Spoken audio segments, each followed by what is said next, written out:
Hello and welcome back to Pod to Profit. I'm Abby. I'm Liz. And we are just kicking off this brand new podcast. Super excited about it. It's all about how you can turn your passions and your visions and your business into a profitable podcast. Yes. And I think to get started, we're just going to each share personal stories of why we started podcasting and how we got to where we are right now. Really brief. I promise this is not going to be the Liz and Abby show. This is not about Liz and Abby's other podcasts. This is about podcasting, but you need to get to know us a little bit in order to know how we got here. Ultimately, Abby started a podcast. Yes. Called The Small Town Tourist. Yes. I think I can say it now. She was my patient. I was her nurse practitioner. I worked in primary care. I was her PCP. And we became friends. It's no secret. I scream this from the rooftops. Yeah, I don't know. I got done giving her pap smear and I mean, really, truly. So, okay, Put a microphone in your face. Now shit's getting weird. But really, I was her PCP for a couple of years. And then she knew that I had my flower farm, all of those things. She knew that I was going to be leaving family medicine to just work very casually as a nurse practitioner. And I was going to be growing my flower farm. And she was like, do you want to be a guest on my podcast and talk about your flower farm? I'm like, sure, why not? And why don't you take it from there? So we're recording the show and we were done, killed the mics, and we just kind of sat there in silence for a second. And you just kind of looked at me and you're like, so I should start a podcast. And I'm like, yeah. And it was, And we did. I thought that my podcast was going to be a backstory of like behind the scenes of my farm, how the flowers grow, what we're working on. And lo and behold, the people that buy flowers don't give a crap about gardening or growing their own flowers. So that was not a good idea. But what ended up happening was flower farmers across the country started emailing me constantly and messaging me and following me on social media and saying, hey, I have questions about how you started this. And so now my podcast wasn't about the behind the scenes of flower farming for the customers. It was now behind the scenes of flower farming for other people that wanted to do what I wanted to do. And that turned into coaching, which was like one-to-one sessions where first it turned into like, sure, I'll meet you for coffee. And then it was like, okay. You spent a summer burning yourself out trying to get back to all these people. Yeah. And yeah, we realized coaching was a way better option. Yep. So then that turned into courses so that I could, hey, here's the things I get asked constantly. Let's condense it into me talking about it, downloads, like everything you need. Here's some online courses. And there's optional, like I actually have a private podcast within the podcast for like group coaching. And that's where that podcast turned into. And then with my speaking, my writing, everything there, I used to have the Bloom and Grow podcast, which served me while it served me as kind of a passion project where I used to interview other nonprofits, not other nonprofits because I don't have a nonprofit. I was thinking about starting a nonprofit. So I'm like, no, instead of that, I'm going to interview nonprofits and that's going to be my give back to society. It was great because you gave a bunch of people a really great platform to share their message. It was great until it wasn't fun anymore. If I'm being honest, it was just really heavy because most people start a nonprofit out of something tragic. I hate to say it, but that, and it was just heavy because I'm widowed and it was time to move on from that. But then that turned into the Back to Better Book Club. So those are the two podcasts that I run right now. And then let's talk about Small Town Tourist. So yeah, the Small Town Tourist is my passion project. I refer to it fondly as the cobbler's child because my favorite thing is the cobbler's child is the last to have shoes, and my podcast has no shoes because I cobble for other people. But that's exactly, like, I don't have a problem with my podcast just being my hobby because it is my outlet. It is my way to just like talk to people that I want to. And I get my fill of like helping other people. I help create 10 podcasts a week now. Well, not only get your fill, but you get your paycheck. I get my paycheck too, which is great. And your podcast is a guinea pig. Yes. I do test a lot of things on the Small Town Tourist. I do use it as like, it's a test site. So you're a podcast producer. It's kind of like my flower farm. And yes, I still spend a lot of hours with my actual business. We're actually turning it into much more of a brick and mortar, but that's scaling with employees and a team and all those things. And it's like, I can't have a flower farm or I can't have a podcast about running a flower farm if I don't have a flower farm. And I still want the flower farm, but I can do both, and they're great supplements in like in my off season of my brick and mortar business, I can put more time into the podcast and it can ebb and flow and really complement each other. Yeah, and we really have found a good workflow with how your year lays out. Yeah. So let's talk about what you're going to learn today. Today's episode is why podcasting. You probably know what podcasting is. Hopefully, I mean, you found us. You found us on Spotify or Apple or wherever you listen. So you found us. So you know what podcasting is, but why? And the biggest thing is it's an evergreen platform. This content can stay relevant for years. You can spend an hour creating a podcast episode and people can go find it by searching the topic of your episode years later, and that all that work that you put in can continue to grow, rather than if your business is built on TikTok or Facebook or Instagram, really that stuff is relevant for what, 1-2 days, couple weeks, maybe, but your stuff from a year ago is dead, gone. Whereas a podcast, your stuff from a year ago could suddenly, that'll happen to me. All of a sudden in my episode about saving dahlia tubers from 2 years ago, all of a sudden it's getting traction because it's showing up in like suggested episodes because it's all of a sudden getting traction and taking off. Or like this fall, I noticed that there was a spike in your How You Grow 20,000 Tulips episode because it was the time where people were ordering their tulip bulbs, and that episode had come out, 6 months ago? It came out at the time when tulips were blooming. Yeah. And then, 6 months later, people are finding it. So podcasting is evergreen. And the other thing that makes podcasting great is that it creates intimacy and trust. It establishes you as an expert, but it's just these deep connections that people will listen to for a longer period of time, and they actually get to know you. I like to compare it. I loved the internet personality Jenna Marbles. She was like my favorite person ever. She used to make YouTube videos, and we would just get these like short little, every week we'd get like a 15-minute video. So like we'd only get her for that, but then her and her boyfriend, now husband, started a podcast. And it's like, yes, I get to spend an hour with my favorite internet personality every week now, in addition to what she was already giving us. So like it's just that deeper connection and getting to know someone better. It's also, like I said, it establishes that trust, whether your plan is to monetize thoughts or expertise or generating expert opinions or whatever it might be to like teach people, or maybe it's just, hey, I have a baby store and I'm going to talk about types of car seats for a whole expert. Wouldn't you want to buy your car seat from someone that knows what the heck they're talking about? So maybe it's not monetizing it that way, but it's just an easy, establishes that trust when you think of it like, oh, yep, well, I'm going to go get my car seat from Adele or whatever it might be. That's one of her clients is Babies on Broadway. And so I think that another thing is once you get going, now we're not going to sit here and talk about how easy it is because it's not easy, but once you get going, it's a heck of a lot easier for consistent content generation for your marketing. And you can record the episode once and then repurpose it everywhere.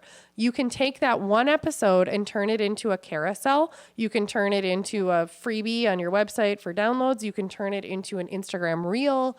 You can take that one episode. You can have a link to share. There's a blog post. And it's just Email marketing. It's that podcast episode, just it's really good content generation. It's a great base for, it's like a tree. It's the trunk of the tree and then all the other things that come off that are the leaves. So let's talk about next the benefits of podcasting. First of all, it establishes you as an expert. It builds that authority and it helps you stand out in a crowded space online because you're on Instagram, you're on TikTok, you're on whatever, but the podcast, that's just that next step of, hey, they know what they're talking about. Yeah, like, oh, they're serious. They're not just throwing a Facebook post out there. I also think that the other part of it when it comes to podcasting, you can't really fake it. No. I had a client who tried. Didn't go well. That's the thing. Like you cannot, if you're trying to say you're an expert on, I don't know, baby nutrition, or if you're someone that's like, I am going to talk about, if you're going to start a podcast about homesteading, they're two very different things. Don't come at me.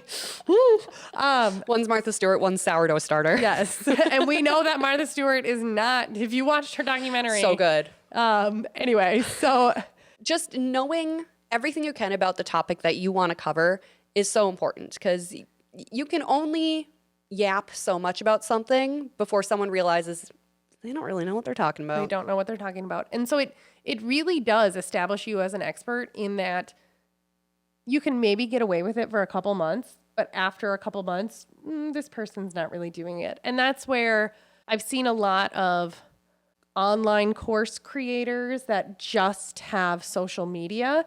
There's a few of them in the flower farming world that you go down a rabbit hole of Facebook posts and like Facebook groups about flower farming. And my podcast definitely helps me. I mean, there's been some like, oh, she doesn't actually farm. Like, and yes, I do. She does. But I do. And it's like, I couldn't talk about and share the stories week to week if I wasn't actually doing the work. Whereas there are some that now, you know, they just have their online courses and that's how they make their money. And then they just have like a tiny little flower farm or whatever it might be. And so it really keeps like the behind the scenes truth. Like, no, she's obviously not faking it, because you can't make it up. Like your recap of the week, like there's no way you could make that up unless you were actually living it. Yep. So podcasting is a really easy way to connect with your audience, especially once they follow your show and they're getting that notification every week. It's automatically being downloaded. But you also got to be a little entertaining. You got to give them the old razzle dazzle sometimes, because you can put out an episode every week, but if your voice is monotone and it sounds like paint drying on the wall, or how mine has sounded for the last 6 weeks because I'm getting over a cold, I don't know what to tell you. But you've been doing a good job of keeping it entertaining. So we're going to definitely, as things go on, I went to radio school. That is what my degree is in. And I went through 6 weeks of how to create an entertaining audio experience. So we're definitely going to be diving into my college education. And I'll be sharing some tips and tricks for making sure that your content is not only educational, but entertaining as well. So another reason why podcasting is because it has profitable potential.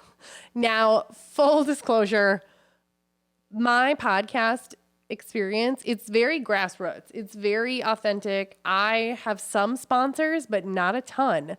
I probably could make a lot more money if I really chased that, but it would be a short-term gain for a long-term loss.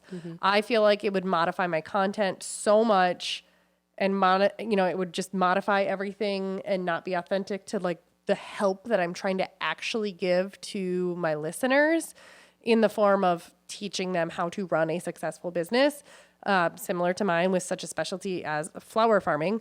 But I think that, there is such a potential for it to be a true income stream and a true way to justify your time spent into it. Yeah, I have multiple clients who have multiple sponsors for their shows, and it's a true generator for them. Well, every single client that you have is, I shouldn't say every, almost all it's a piece of their full-time career. Their podcasting it's either podcasting about what their career is. So it just adds what their career is, whether it's a speaker or owning a certain shop or as an author or whatever it might be.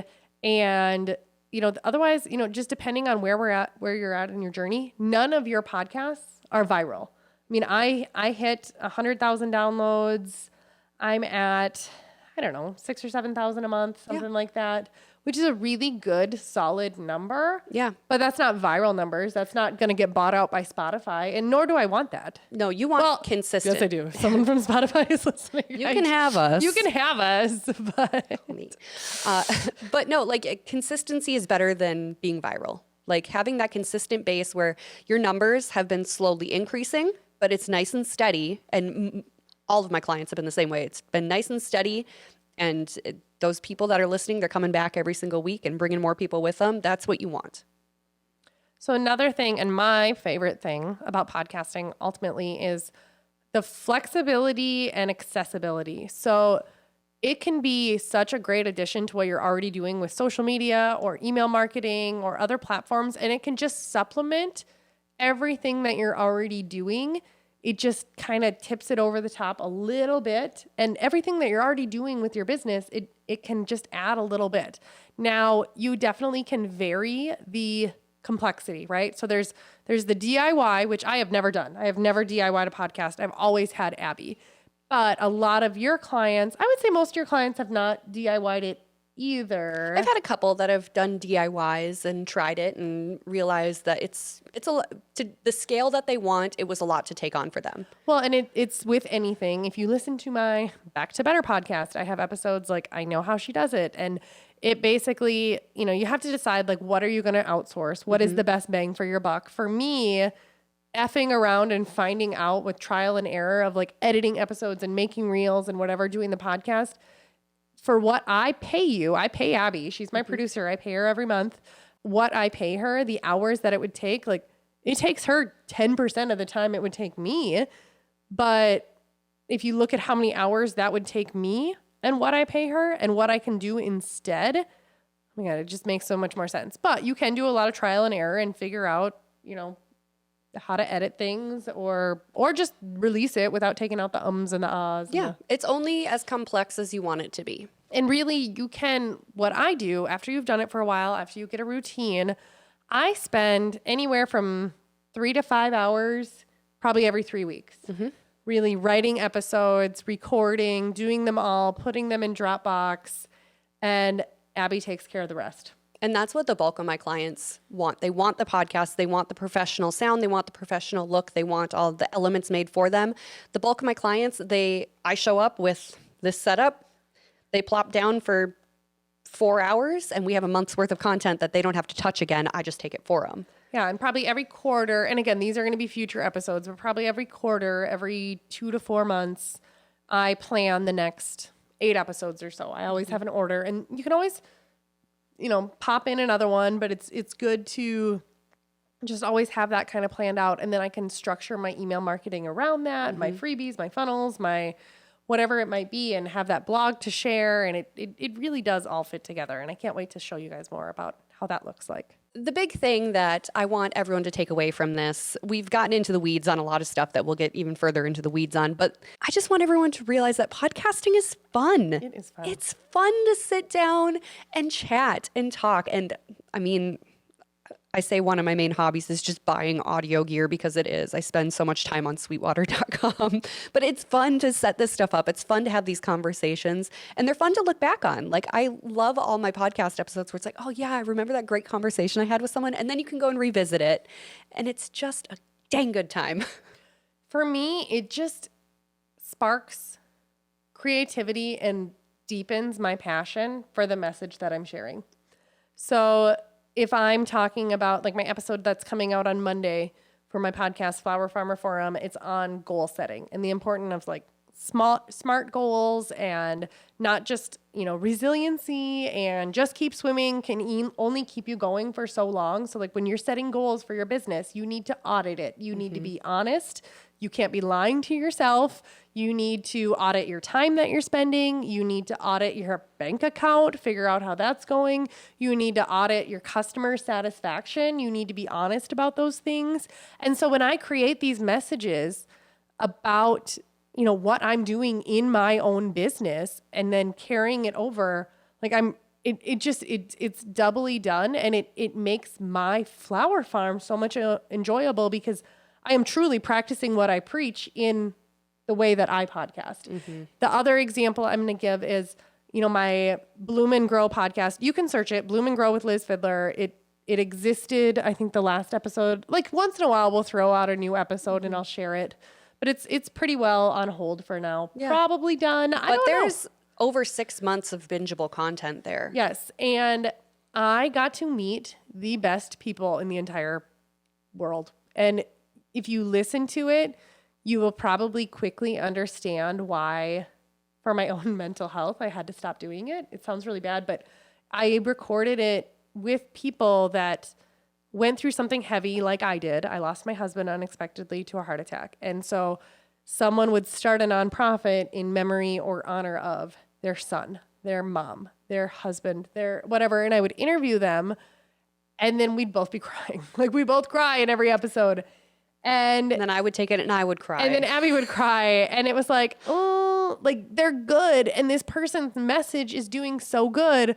But it's like the backstories of these nonprofits. And so now we're like, okay, I thought this paragraph was about why it's fun. And it is. Like I got to meet the coolest freaking people and those connections. And I'm in the middle of writing my book. And when it does come out and I know that I message them, like I had a deep 45-minute intimate recording with them. And these people are still interacting with you on your Instagram pages. And so like once we stopped recording, then we talked for like an hour. Again, that's probably the other part was like a recording session would take like all day to get one episode. I'm like, okay, I can't do this and achieve my other goals in life. So again, but it can be really fun. And maybe I'll revisit it when I'm retired or when my kids are older. Maybe that will go back to being a hobby. And I would love that. It's just right now, I don't want that more than I want other things in my life. And I have to pick and choose. And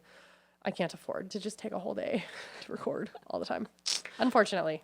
So what we want you to do is at the end of every episode, we're going to try to have some actionable takeaways to actually help you because you're listening to this because you are considering starting a podcast. So the whole time you're listening to us, there should be some little light bulbs that might be slightly turning on, dimming, just light the fire, fan the flame, whatever. But what message do you want to share? What do you want to get out into the world? And it doesn't have to be something, it could be something like hyper specific, but maybe even think broader on that. Well, and it could be